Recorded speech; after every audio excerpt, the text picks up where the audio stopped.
They laughed when I asked for $100. At first, it was the soft, polite kind of laugh that hides teeth behind pursed lips, the one that dances in the eyes while the mouth whispers civility.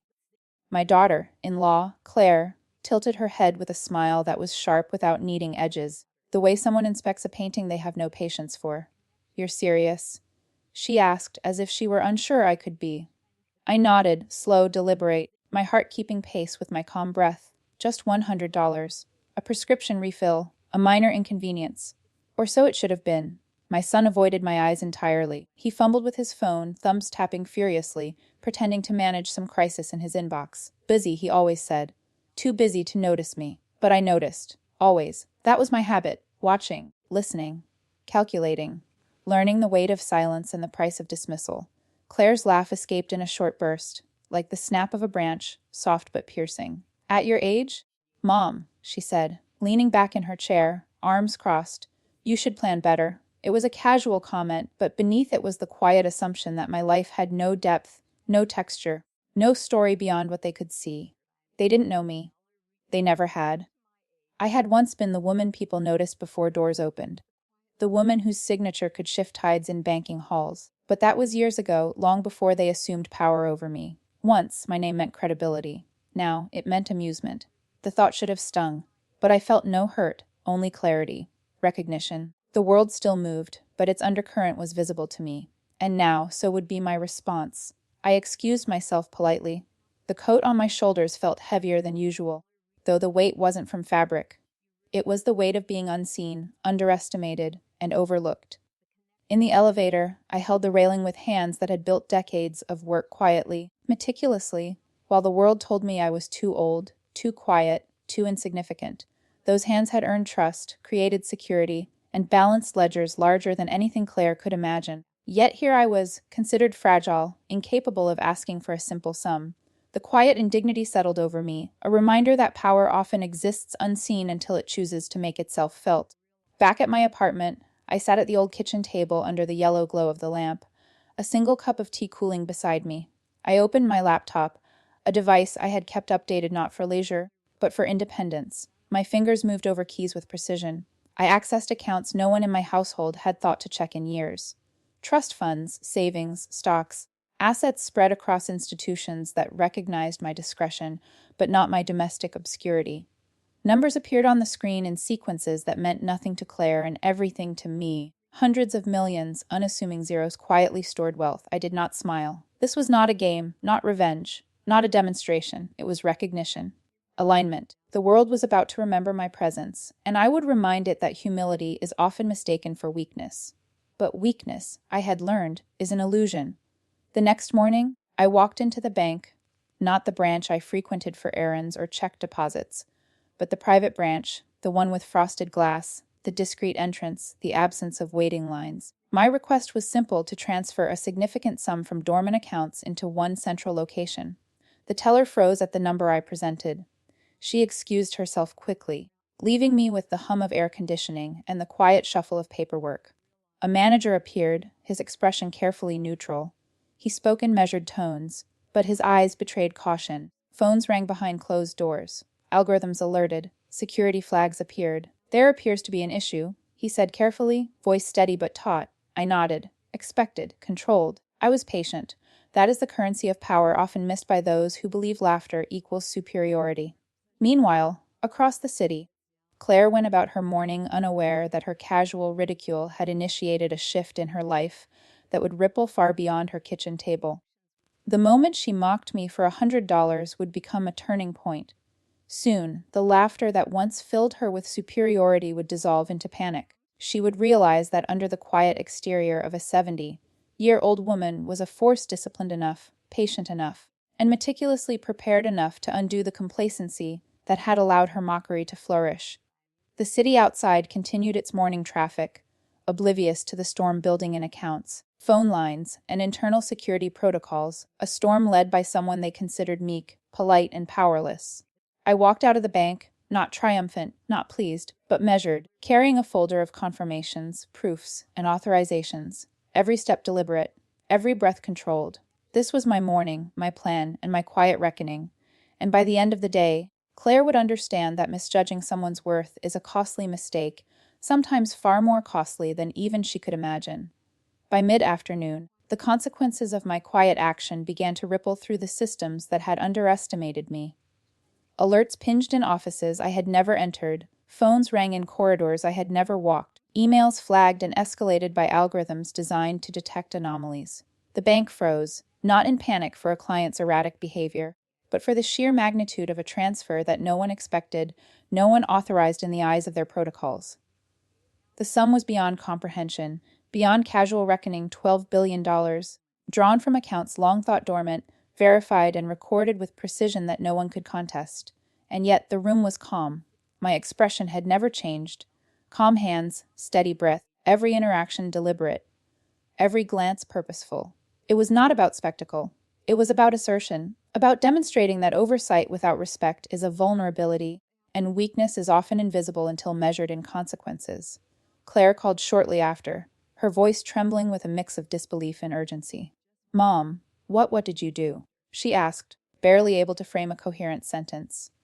Panic clawed through her tone, sharp as a serrated knife cutting into the complacency she had always taken for granted. I did not respond immediately. I let the silence stretch, thick and deliberate, forcing her to taste the magnitude of her assumptions.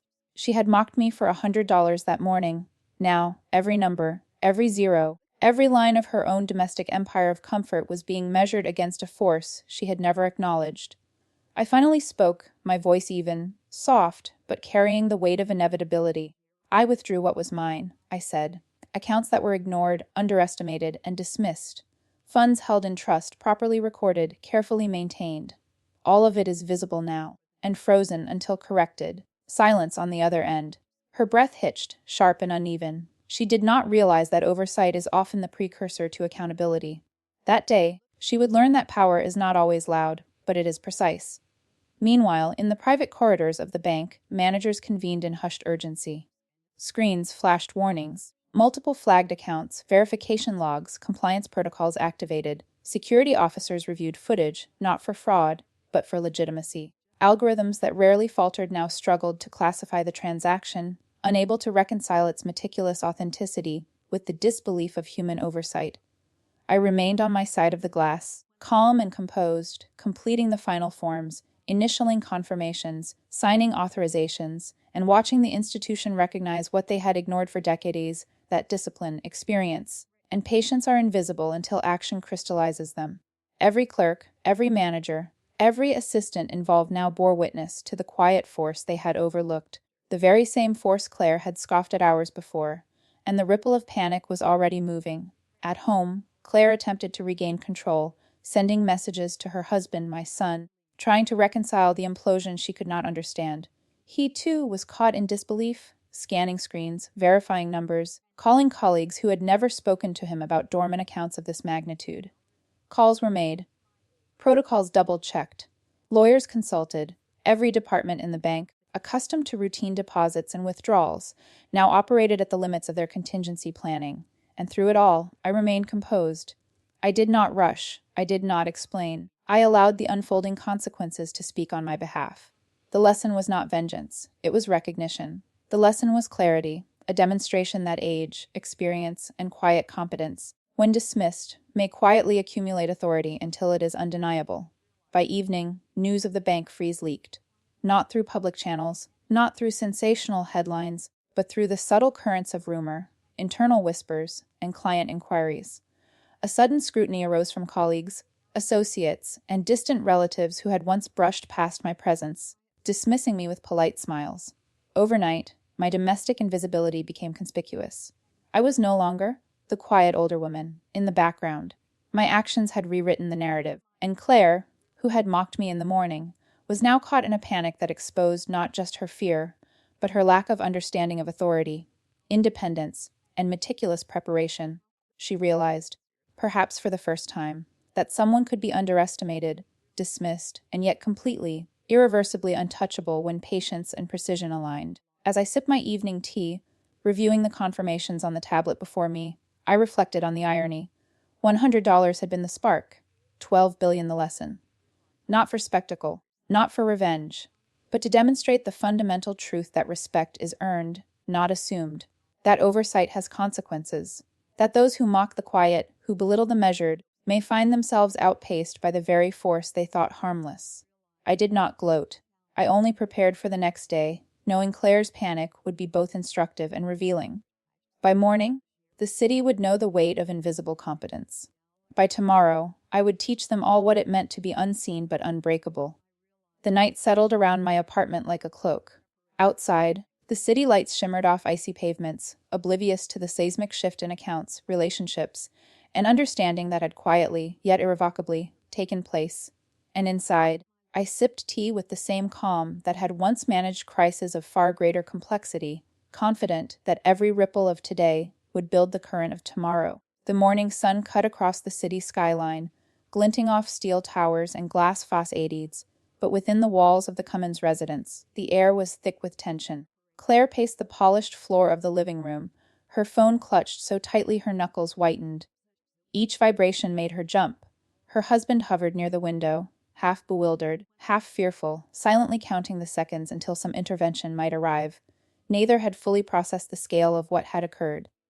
$12 billion, frozen, untouchable, meticulously accounted for, and entirely within my control. It was a number too abstract for panic alone, yet too immediate to ignore.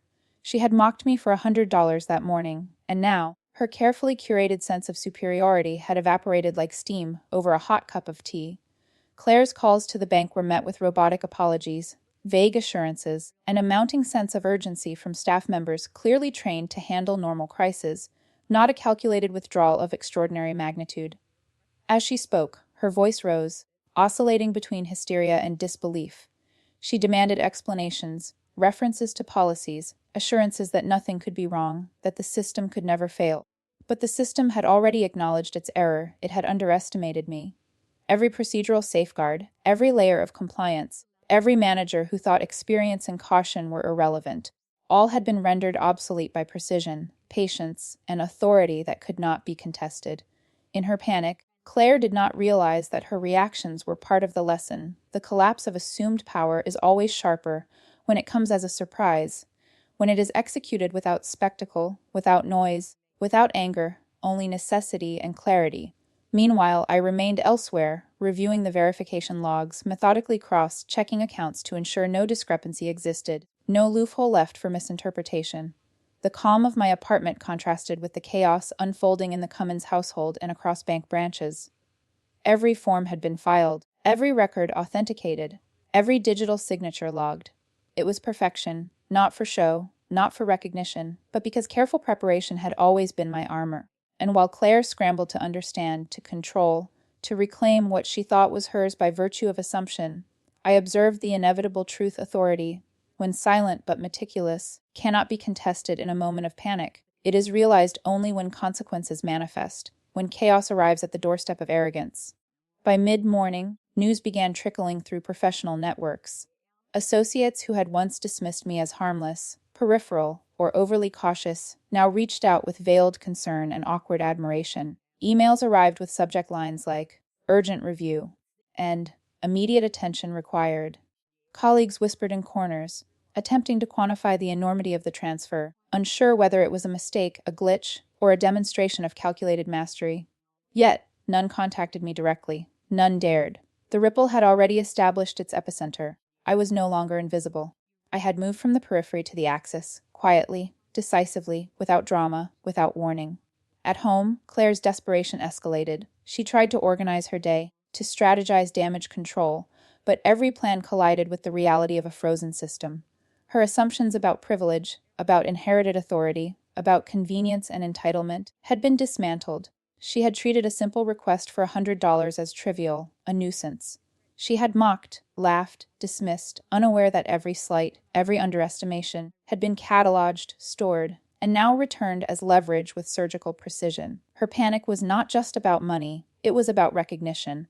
Recognition that she had misjudged me, that the quiet older woman she had ignored could impose consequences beyond comprehension. Hours passed. Calls from legal advisors, frantic texts from distant associates, automated alerts from compliance divisions.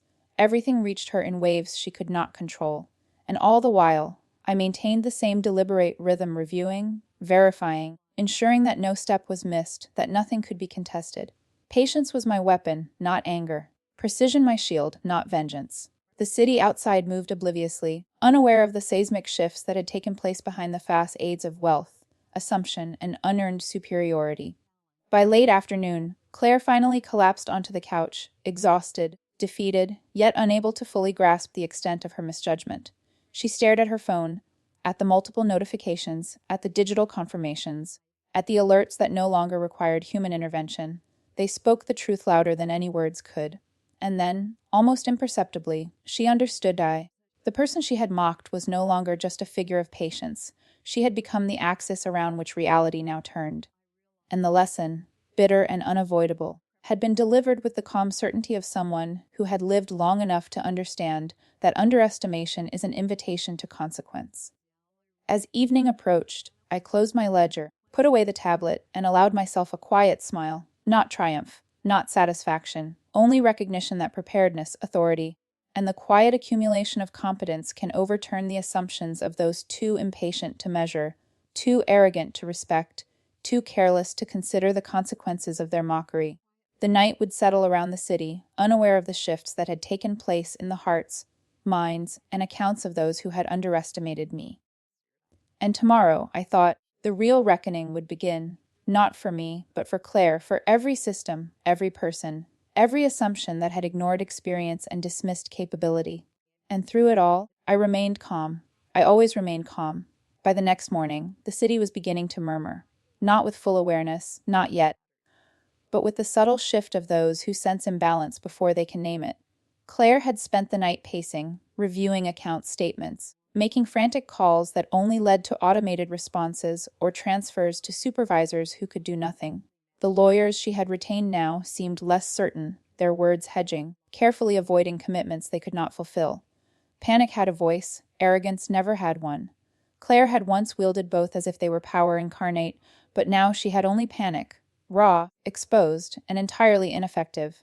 Meanwhile, I moved through the day with deliberate ease. Meetings were postponed, phone calls ignored, emails answered with the calm brevity of someone who knew that urgency without preparation is noise. I checked the verification logs again, ensuring that every transfer, every freeze, every automated lock had executed precisely as intended. Nothing had been left to chance. The $12 billion remained frozen, untouchable, fully accounted for, and entirely mine to command or release as circumstance dictated. My intention was not to gloat, not to humiliate, but to create clarity, a moment where the assumptions of power and entitlement collided with reality in its purest form. Claire's calls to her family went unanswered. Even her husband, who had once been her sounding board, now sat in stunned silence, unable to offer guidance or reassurance. The gravity of the situation was personal and professional. It pierced through every layer of comfort, every illusion of control she had built over decades. Friends and colleagues were now acting with tentative caution, speaking in hushed tones, as if proximity to her panic might infect them. The mockery she had directed at me, at my request for a mere $100, had become a historical footnote in the narrative of her misjudgment. What had seemed trivial had always been evidence of a larger truth. Underestimation is never harmless, and arrogance is rarely without consequence. Across the city, bank branches began to implement emergency protocols. Floors were evacuated. Supervisors called into conference rooms. IT teams scrambled to ensure that the systems had not been compromised. Security protocols were double-checked. Yet, despite all measures, the truth was immutable. The action had been deliberate, lawful, and exact. No glitch, no misstep, no unauthorized access had occurred. The system had not failed, it had executed as designed. Only Claire's perception had failed her. By midday, news of the frozen accounts began circulating discreetly within elite financial circles.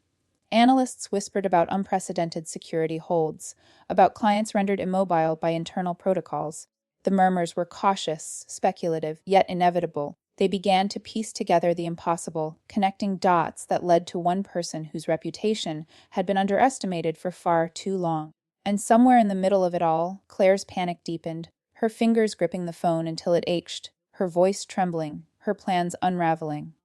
At home, I allowed myself a brief pause, looking out the window as the afternoon sun reflected off the river. The city was bustling, oblivious to the storm quietly reshaping the balance of control behind certain doors. I reflected on the years of preparation, the accumulation of knowledge, the discipline of patience.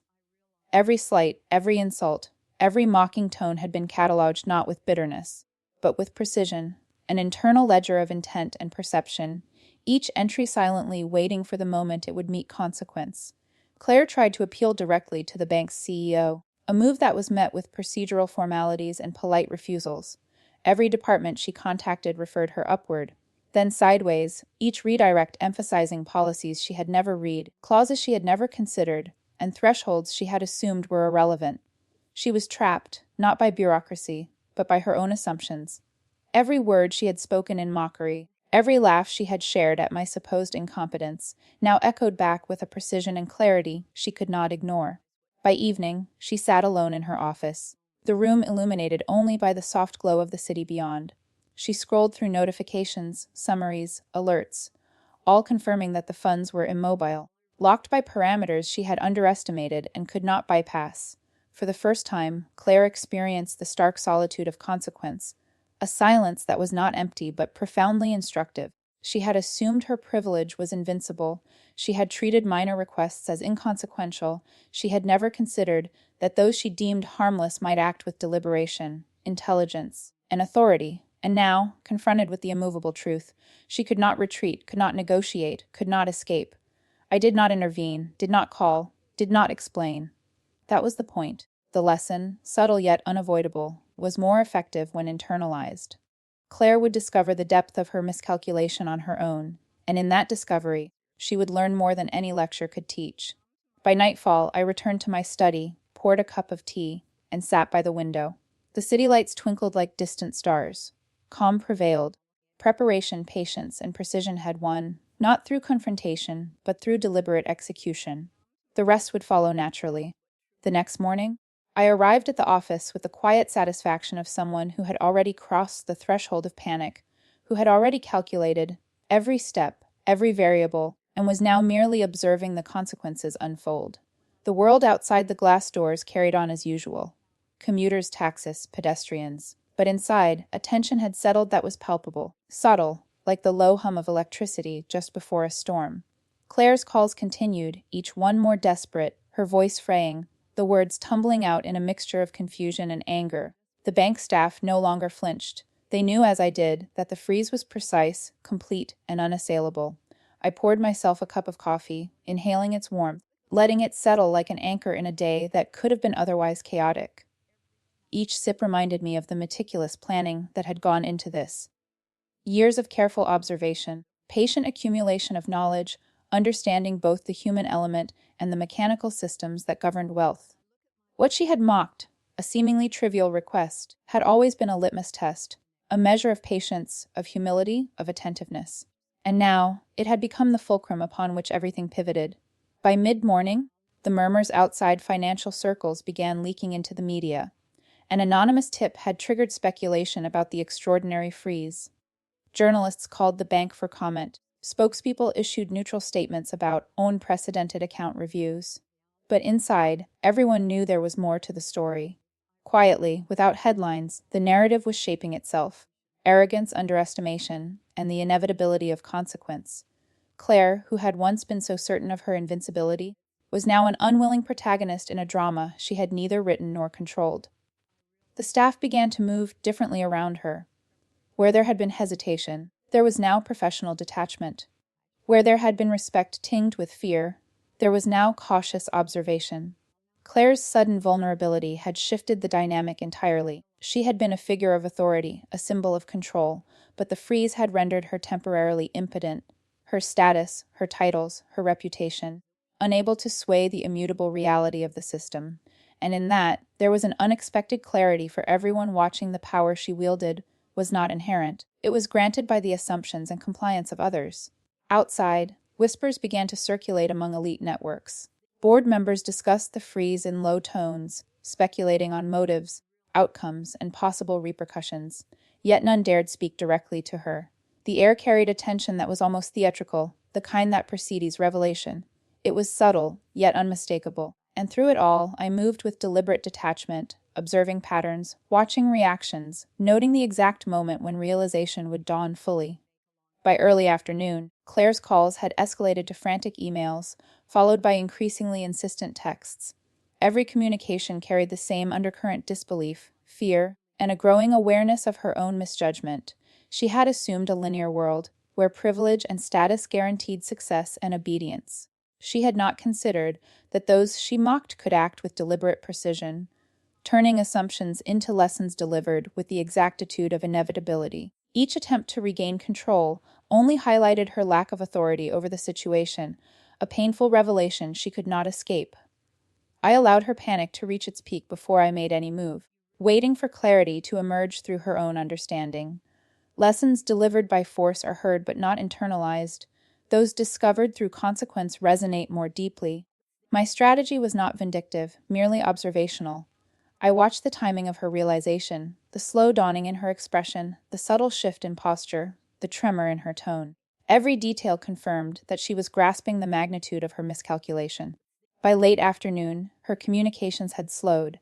The emails were more measured, the calls more hesitant. The initial panic had given way to reflection, a reluctant recognition that control is fragile, and underestimation, costly. I checked the account one last time for the day. Everything remained exactly as it should: secure, immovable, precise. The freeze had achieved its purpose without a single misstep. In the quiet of the office, I allowed myself a small smile. The work was not complete, but a significant portion had unfolded as intended. This was not about wealth, revenge, or humiliation. It was about accountability, awareness, and the quiet correction of arrogance. Claire had been a formidable presence, yes, but she had also been a cautionary example. The lesson now was living, palpable, impossible to ignore.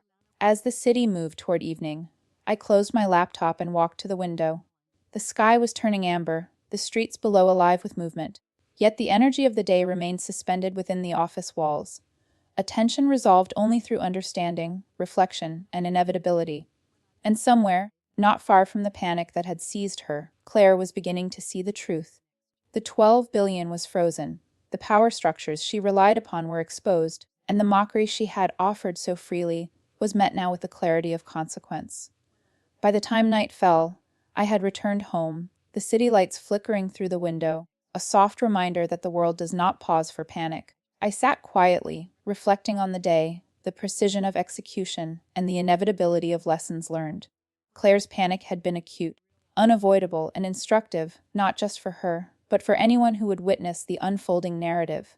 And in that calm, deliberate observation, I allowed myself to feel the satisfaction of a lesson delivered with exactitude and care. The following morning, the city felt deceptively calm, as if nothing had shifted, but I knew the tremors beneath the surface were far from quiet. Claire moved with a precision that betrayed desperation, her every step measured, her every glance calculating. She no longer issued commands. Instead, she issued questions, queries sent to lawyers, bankers, and aides, each one probing for weaknesses in the freeze, each one tinged with an underlying fear she could no longer suppress. Every message carried the same subtext: I am losing control, and I need to understand why. I arrived at my office before sunrise, the streets still damp from overnight rain, the smell of wet asphalt sharp in the early light. Inside, the atmosphere was thick with anticipation, though outwardly nothing had changed. The monitors hummed quietly, the lights reflected off polished surfaces, and yet the unspoken tension lingered like a low note vibrating through the room. I poured myself coffee, enjoying the warmth and familiarity, and opened the ledger. Every number, every account, every transaction remained precisely as it had been. Not a cent had moved, not a line altered. The freeze was absolute, immutable, and it was a mirror for Claire's panic, reflecting it in stark, unignorable clarity. By mid-morning, whispers had reached me from the staff at the bank. Some spoke of murmurs in the executive corridors, hushed conversations about oversight failures, compliance investigations, and reputational risk. Others spoke of Claire herself, pacing offices, phone pressed to her ear, voice rising and falling in controlled bursts of urgency. It was almost theatrical, her authority evaporating before the eyes of those who had once deferred to it unquestioningly. I watched from my desk as the messages from her grew more erratic, the tone shifting from indignation to pleading, then to sheer disbelief. A meeting request had arrived from her assistant earlier that day, tentative and trembling. I ignored it, There was no need for engagement, no need for negotiation. The lesson was unfolding naturally. Interference would dilute the clarity of the impact. I could see her calculations, her contingency plans, all scrawled hastily on notes, all futile. Nothing in her arsenal could undo the precision of the freeze. And as much as she had mocked my earlier request for a mere 100, she now realized that underestimation was the costliest currency of all. By late morning, Claire had escalated to calling external auditors, attempting to assert pressure through professional channels. But the freeze was flawless, no override existed, no loophole could be exploited. Each call she made only underscored her vulnerability. Staff at the bank had begun to whisper among themselves, not in malice but in astonishment. They had seen executives falter before, but never with such exacting consequences, never with someone so thoroughly prepared, so deliberate. The tension in the building was almost palpable, an invisible current that rippled outward with every panicked email, every uncertain phone call. Meanwhile, I moved calmly through the day, attending to routine matters, observing reactions, and noting patterns. There was a strange satisfaction in watching a system respond with impartiality to human error and arrogance. The world outside remained oblivious to the drama unfolding within these walls, yet every interaction inside carried significance. Each hesitation, each misstep, each moment of doubt in Claire's eyes was a lesson unfolding in real time, one she could neither pause nor escape. By early afternoon, news of the freeze had reached private financial circles. Analysts speculated cautiously, publishing cryptic notes about compliance irregularities, account freezes, and unprecedented administrative oversight. Social media murmured in muted tones, aware of something extraordinary, yet unable to verify details. Within the office, the narrative continued to crystallize. Claire's frantic measures contrasted sharply with my measured calm. The juxtaposition was stark, almost theatrical, yet entirely real. Later that day, a legal representative arrived, ostensibly to clarify the situation, but quickly realizing the immutability of the freeze. Their questions, carefully phrased, were met with patient silence or deliberate, minimal responses. The weight of preparation, experience, and foresight was evident in every interaction. The representative left, slightly shaken, carrying an understanding that what was occurring was no ordinary financial maneuver. It was a lesson in control, foresight, and accountability executed with precision. By evening, the frenzy had slowed. Claire's calls, once rapid and insistent, became sporadic. Emails went unanswered. Her assistant, too, seemed exhausted by the relentless impossibility of the situation. And while the city outside carried on as usual, inside, a subtle shift had taken place. The panic that had consumed her was giving way to reflection, to recognition of her misjudgment, and to a dawning understanding of the scale and inevitability of her underestimation. I closed the ledger and stepped to the window, watching as dusk fell over the skyline, the fading light reflecting off glass and steel. Everything was in place. The lesson had been delivered with the precision of inevitability. Claire had faced the consequences of mockery, underestimation, and hubris, and now, in the calm that followed, I allowed myself to feel the quiet satisfaction of knowing the process had unfolded exactly as intended, not out of vengeance, but out of the necessity of accountability, clarity, and undeniable consequence. The following morning, I arrived at my office with a quiet resolve. The city was already alive with its usual rhythm, cars honking in measured chaos, street vendors setting up their stalls, people hurrying to meetings or appointments. But inside my domain, the storm had passed, leaving only the stillness of precision and inevitability.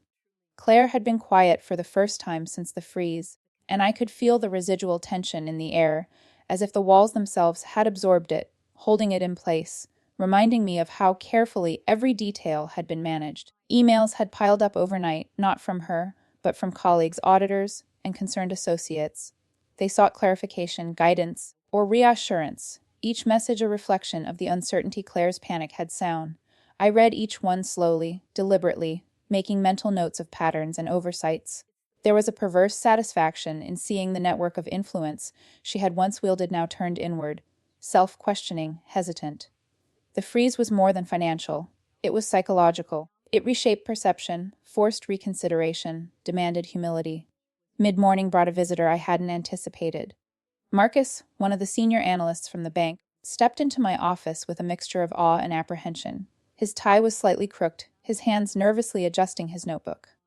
"Sir," he said cautiously, "I don't know how to explain this to the board. They're unsettled. They want answers.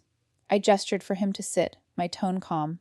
Marcus, the board isn't asking the right questions. They want outcomes. What I want is comprehension. They need to understand process, oversight, and the consequences of underestimating human intent. He nodded slowly, the weight of my words settling over him like a slow fog.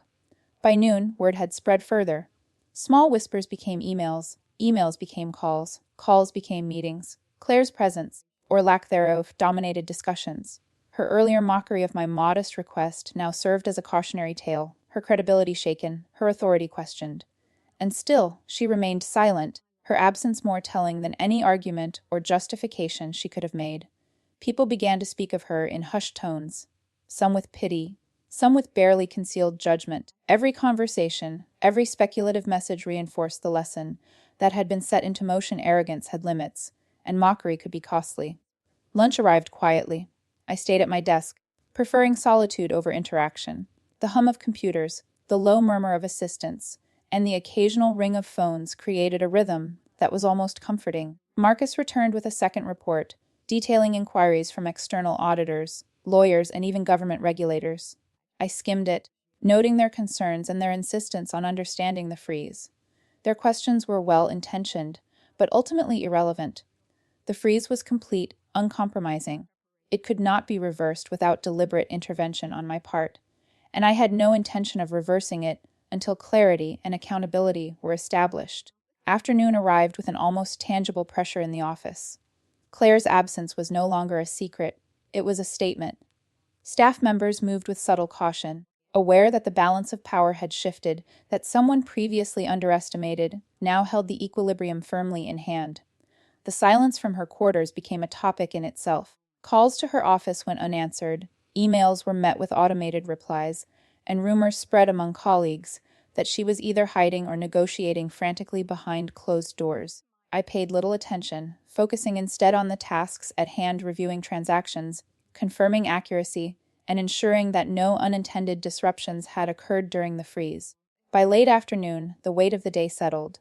Marcus returned once more, this time with tentative curiosity. "Sir, I think people are starting to understand," he admitted. "They're asking questions differently now, listening instead of directing, evaluating instead of commanding." I nodded, appreciating the subtle shift. This was more than the freeze. This was transformation. The lessons of underestimation, of hubris, and of mockery were now permeating every interaction, every consideration. The ripple effect had begun, touching corners of influence that no single meeting or directive could reach. As the sun began to lower behind the skyline, casting long shadows across polished floors, I allowed myself a brief pause. I looked out the window at the city below, the familiar chaos, the relentless motion, and the quiet undercurrent of possibility. The freeze had delivered its message, but the work wasn't over. Lessons required reflection, understanding required patience, and the consequences of hubris required observation. Claire, whether she realized it yet or not, had become a living example of what happens when assumptions go untested, when arrogance blinds judgment, and when a small, seemingly inconsequential act, like mocking a request for 100, spirals into a reckoning of immense scale. Evening arrived with a muted calm. Marcus had left, emails had slowed, and the office began to empty. I lingered, reviewing notes, planning next steps, and savoring the quiet mastery of preparation. Outside, the city lights flickered on, a constellation of human ambition and error. I felt a rare clarity, a serene satisfaction that came not from triumph, but from the unfolding of inevitability, from watching consequences arrive with precision, and from knowing that patience, foresight, and meticulous planning could outlast panic, arrogance, and mockery. The following morning, Claire finally made contact. Her message was brief, clipped, and reluctant, a thin veneer of civility over the panic that had been simmering for days. She requested a meeting in my office, citing the need to discuss the freeze and ensure compliance with internal procedures. I accepted without comment, noting the subtle shift in power. The request was a concession in itself. She had been forced to acknowledge the situation rather than mock it. When she arrived, she was precise in appearance, her tailored suit immaculate, hair perfectly styled. But her composure betrayed her. I gestured to the chair opposite my desk. She sat stiffly, eyes darting, fingers drumming nervously on the armrest. "Thank you for seeing me," she began, voice tight. I want to understand what happened, and I want to ensure we resolve this appropriately. I observed her carefully, noting every microexpression, every involuntary twitch, every shift in tone. I had studied this moment, anticipated it, and yet her desperation carried nuances even I hadn't fully predicted. I leaned back, fingers steepled. Claire, I said slowly, this is not about immediate resolution. This is about recognition. Recognition of oversight, of consequences, of patterns of behavior that cannot be ignored. She nodded, swallowing hard. I understand. Her words were thin, almost hollow, but the acknowledgement was there. The first step had been taken, acceptance of reality. The conversation stretched over hours. I guided her through the sequence of events leading to the freeze, meticulously detailing each transaction, each potential vulnerability she had overlooked, each small dismissal that compounded into systemic risk. I spoke deliberately, calmly, allowing silence to punctuate the moments of revelation. She flinched at points, her defenses weakening as clarity replaced the comforting veil of arrogance. This was not an attack, it was exposure, not punishment, but truth. By mid-afternoon, the energy in the room had shifted. Claire's posture had softened, her eyes less guarded, though the anxiety remained. I didn't realize, I never thought. She began, only to pause as the weight of the freeze's implications settled fully on her. She understood now that the 100 she mocked had become a symbol of disregard, a small spark that ignited a chain reaction far beyond her control. The irony was not lost on either of us. Marcus entered briefly, carrying a stack of reports for verification. The moment was tense, almost ceremonial. I allowed him to observe the interaction, silent, understanding the lesson unfolding. Claire glanced at him, her expression fleetingly ashamed, yet aware that her errors had broader implications. "You've made it clear," she said finally, voice trembling. I see where I was wrong." I nodded. No celebration, no gloating, just recognition. That alone was sufficient. As the sun began its descent, casting long shadows across the office, I shifted the conversation toward remediation. "Corrective steps must be deliberate," I said. "Transparency must be prioritized. You will be accountable not for the freeze itself, but for the integrity of the response. Every decision from this point forward will be scrutinized. Not as punishment, but as responsibility." Claire's hands gripped the armrests, knuckles white, a silent acknowledgement that her actions, or inactions, would now carry weight beyond personal convenience. Evening arrived. Claire departed with a mixture of relief and apprehension, leaving the office quieter than before. I reviewed the day's notes, organizing observations, timelines, and insights for future reference. The freeze had accomplished more than just halting liquidity. It had shifted power dynamics, unveiled vulnerabilities, and instilled humility. I felt a rare satisfaction in watching consequences unfold naturally, without coercion, without spectacle, without dramatics. The city outside had changed in subtle ways as well. News outlets hinted at the freeze, speculating without full understanding, creating ripples across social and financial networks. Colleagues whispered, analysts debated, and regulators monitored. All of it reinforced the truth small acts, minor underestimations, could cascade into monumental lessons. The freeze was no longer merely financial. It was emblematic, a demonstration of the invisible threads connecting decision, consequence, and accountability. Later that night, alone in my office, I reflected on the journey. Claire's mockery had been a catalyst, but the outcome was the result of preparation, patience, and deliberate observation. I sipped my coffee slowly, watching the city lights flicker through the blinds. Each illuminated window represented lives moving forward, oblivious to the quiet reckoning that had unfolded, yet subtly influenced by it. The freeze was complete, its lesson indelible, and my resolve intact. The morning after Claire's departure, I convened a private session with my advisors. Not the board, not the media, not the public, only the team I trusted implicitly. The freeze had demonstrated vulnerabilities in the system, but it had also revealed character, or lack thereof. We reviewed protocols, redundancies, and emergency contingencies, refining every step to ensure that no single individual, regardless of title, could wield unchecked influence over critical accounts. Precision, oversight, and foresight became the pillars of the next phase. The phone rang intermittently, each call a ripple of concern, curiosity, or thinly veiled panic. Regulators, auditors, and some journalists sought statements. I provided measured responses, truth without indulgence, clarity without exaggeration. No one could claim ignorance, no one could manipulate the narrative. The story was mine to frame, not through spectacle, but through documented fact. Every word, every confirmation reinforced accountability without theatrics. The freeze was both a shield and a statement: actions have consequences. By midweek, Claire attempted to regain composure publicly. Press releases were drafted under her supervision, cautiously phrased, intended to restore confidence in the bank. I read each draft with meticulous care, annotating inconsistencies, omissions, and the occasional attempt to obscure personal error. She noticed my corrections and flinched, not defensively, not angrily, but with the dawning awareness that true authority could not be negotiated through charm or hierarchy. It was earned, verified, and unassailable. Meanwhile, the effects on the bank's internal culture were undeniable. Meetings previously dominated by posturing now contained measured dialogue. Mid-level managers began asking questions previously considered insubordinate.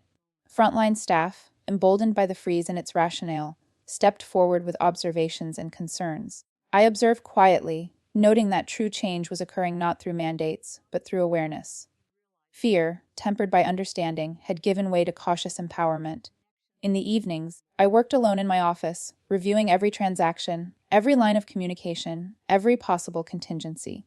Sleep came in fragments, punctuated by dreams of spreadsheets, cascading balances, and the echo of Claire's clipped apologies.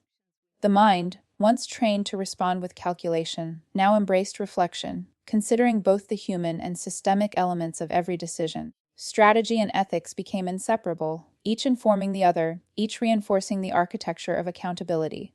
Claire returned briefly to request clarification on frozen assets, her demeanor subdued, almost reverent.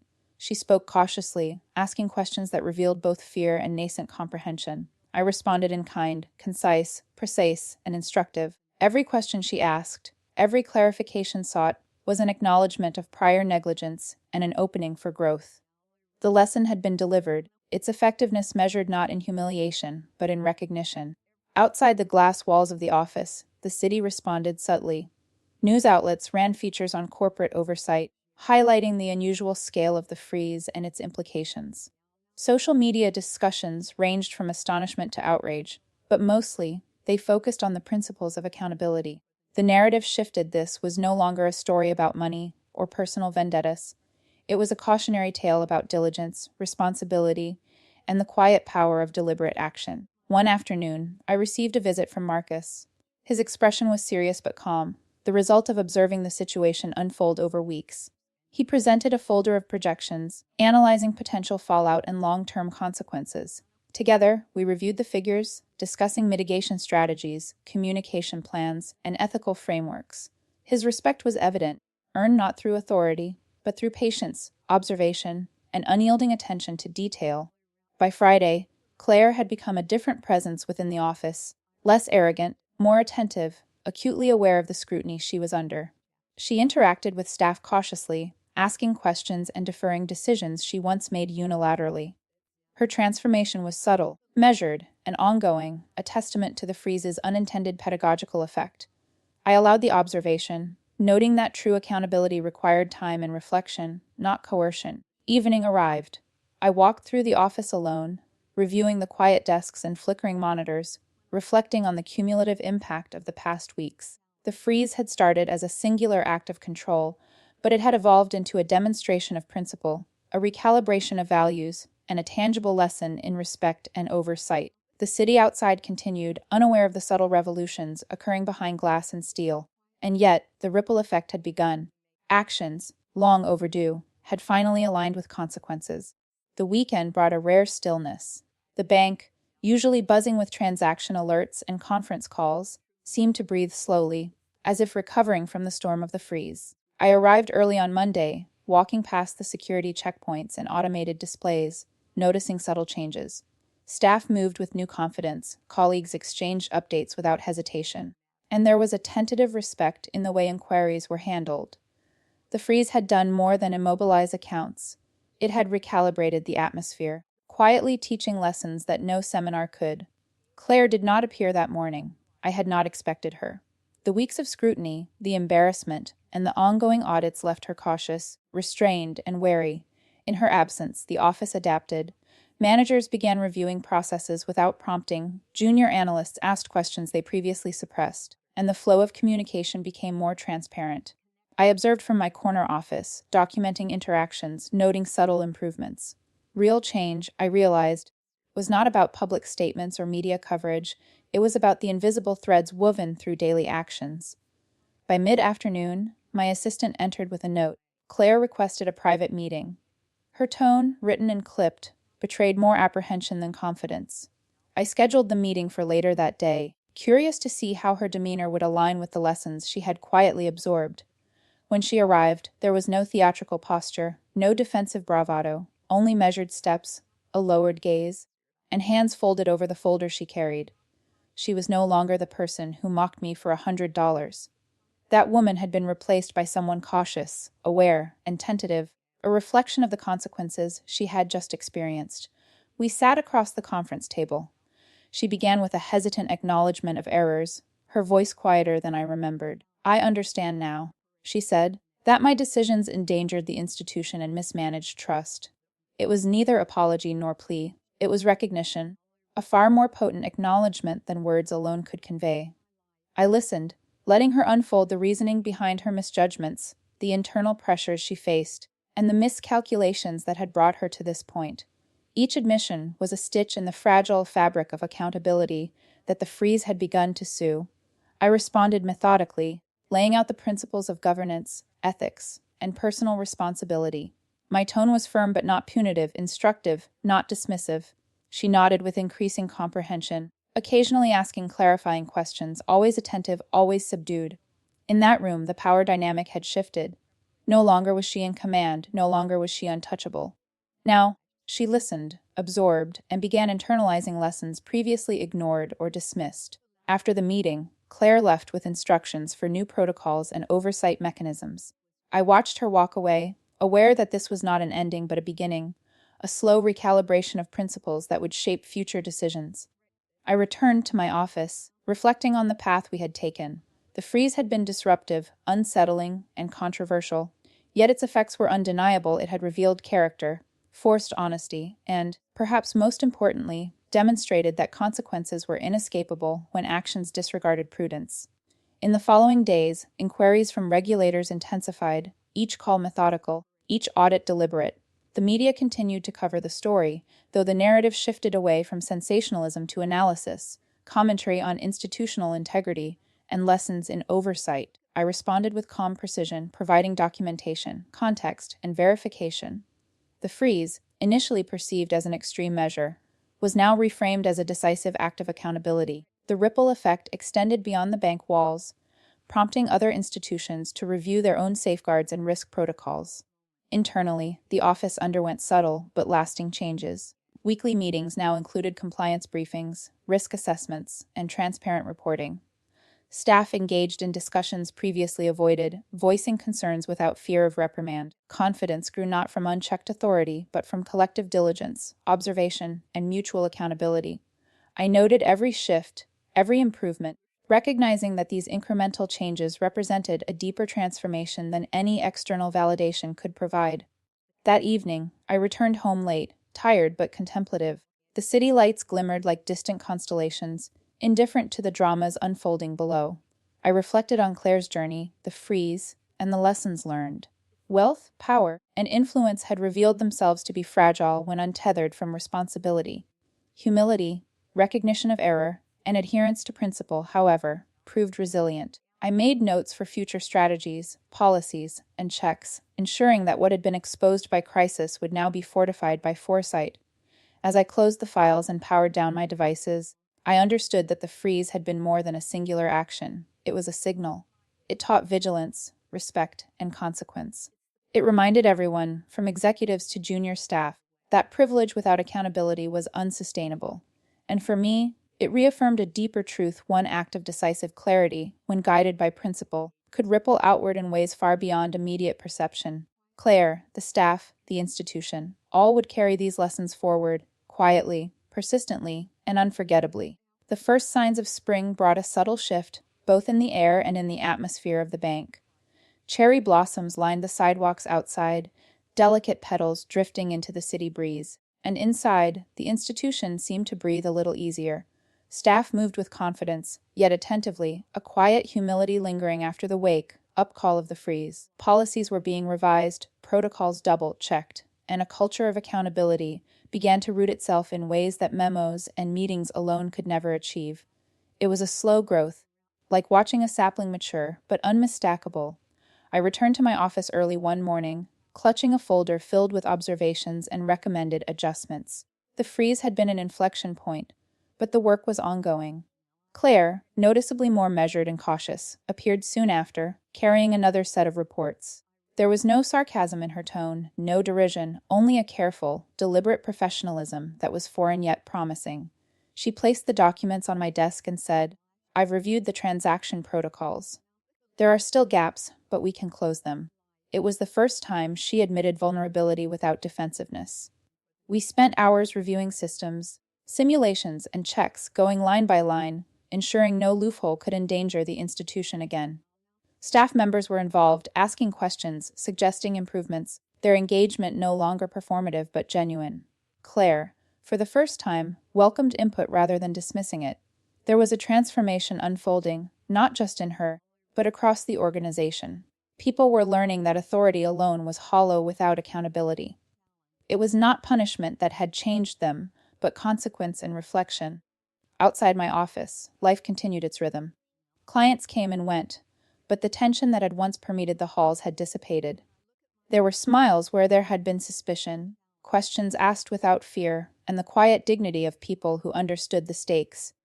The freeze had become a turning point, not only in institutional operations, but in human behavior. Claire's demeanor, though cautious, began reflecting understanding. She carried herself with a new awareness, and even small acknowledgments, a nod, a clarifying question, indicated her evolving mindset. One afternoon, an audit team visited. I observed quietly as Claire presented the revised systems, answered detailed questions, and defended the changes implemented. The team, initially skeptical, left nodding in acknowledgement. It was a subtle victory, a signal that integrity could be restored, and that lessons learned could translate into lasting change. I reflected on the irony. It took the shock of a frozen account to catalyze learning, but once absorbed, the impact was profound and irreversible. Later that week, I received an unexpected message from my lawyer. Regulatory bodies were impressed with the corrective measures, and the threat of penalties was reduced.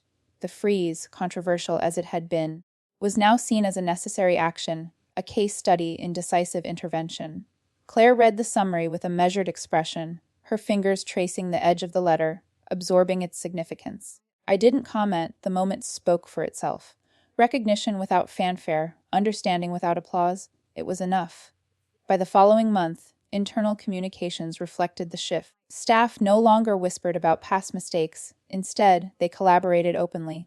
Training sessions were frequent, but no longer tedious. They were practical, purposeful, and attended willingly.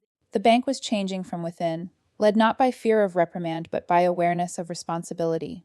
I walked the floors often, listening, observing, noting the new rhythm.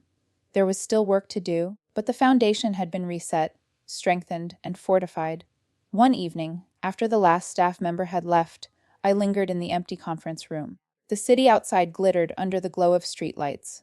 I reflected on the journey, the audacity of withdrawing funds, the chaos it had caused, the lessons learned, and the slow, deliberate reconstruction of trust. Claire had emerged different, cautious, aware, and surprisingly humble. She had finally recognized the fragility of power when divorced from accountability. I, in turn, understood that the most profound transformations are rarely instantaneous. They are gradual, deliberate, and rooted in consequence. The bank, like a patient organism, was healing, adapting, and growing stronger. The freeze had been the shock, but the work afterward was the true measure of progress. Every protocol revised, every meeting conducted with care, every acknowledgement of past errors reinforced a culture of responsibility. Claire's evolution mirrored the institution itself, tentative at first, then assured, grounded, and resilient. Together, we had turned a moment of crisis into an enduring lesson. A quiet assertion that accountability is not optional, and power unchecked is perilous. As I left the building that night, I paused at the entrance. The glow of the city reflected off the glass, and I felt the weight of both responsibility and accomplishment. The freeze was behind us, but its lessons would endure, and somewhere in that endurance, a new balance had been achieved, a balance of power, integrity, and respect that would guide every decision yet to come.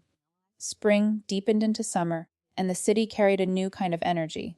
The blossoms had fallen, replaced by the vibrant green of urban trees, and sunlight streamed through office windows in warm, confident shafts. Inside the bank, the hum of activity was different now, not frantic, not anxious, but steady, purposeful. Claire walked the floor with a quiet composure. She paused to answer questions, to guide, and to acknowledge the efforts of those who once feared her judgment. The atmosphere was lighter, yet imbued with a profound awareness. Every decision mattered, and every action had consequences. I arrived early one morning, as usual, to the soft creak of polished floors and the muted click of computers booting up. Claire met me at the entrance, a folder in hand. She handed it over without a word. Inside were proposals for further transparency measures, client support systems, and staff development programs. I examined each carefully, noting both the thoroughness and the genuine care embedded in every suggestion. She had come far from the woman who once mocked, controlled, and dismissed. There was humility now, a quiet understanding of accountability. The board had scheduled a meeting that afternoon.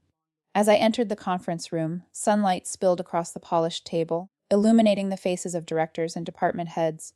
The energy was respectful, engaged, and collaborative. Claire presented the findings, her voice steady, her gaze inclusive.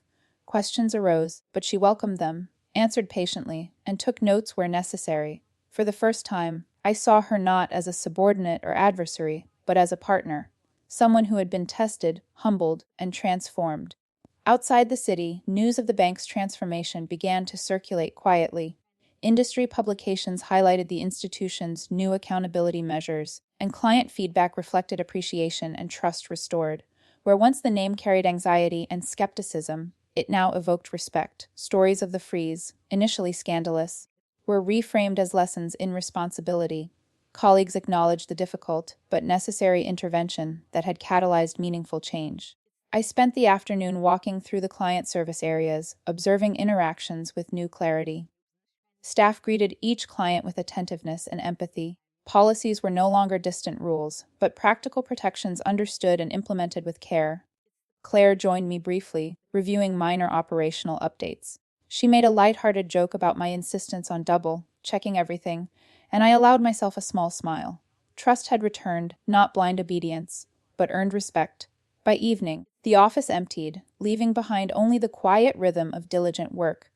I lingered near the large windows, watching the city bathe in sunset hues, reflecting on the journey. It had begun with frustration, mockery, and audacity. The audacity to challenge a flawed system and confront entrenched power. It had continued with a freeze that shocked, unsettled, and demanded attention, and it concluded slowly, deliberately, with a transformation that extended far beyond one account or one person. Claire approached once more, carrying a framed photograph of the team. It depicted smiling faces, moments of collaboration, and small triumphs that had accumulated over months. She handed it to me without explanation. I studied it carefully. Each person represented growth, resilience, and accountability. The photo symbolized more than a team. It captured the ripple effect of courage, patience, and ethical resolve. I nodded silently, aware that no words could fully encompass the journey we had traversed together. Later that night, as the city lights shimmered on wet sidewalks from a brief summer rain, I returned home. My daughter, in-laws' mocking words from months ago, now felt distant, irrelevant, and inconsequential. The real victory had never been about proving her wrong or asserting dominance. It was about reclaiming integrity, instilling responsibility, and witnessing transformation. I poured a glass of tea, sat by the window, and allowed myself a moment of quiet satisfaction. Justice had been subtle, powerful, and enduring. In the weeks that followed, the bank continued to thrive under renewed standards. Claire, once a symbol of arrogance and dismissal, became a model of leadership grounded in accountability. Staff morale increased, client trust strengthened, and policies evolved in thoughtful, sustainable ways. Occasionally, I observed a younger employee pause, glance at Claire with quiet admiration, and then return to work with newfound confidence.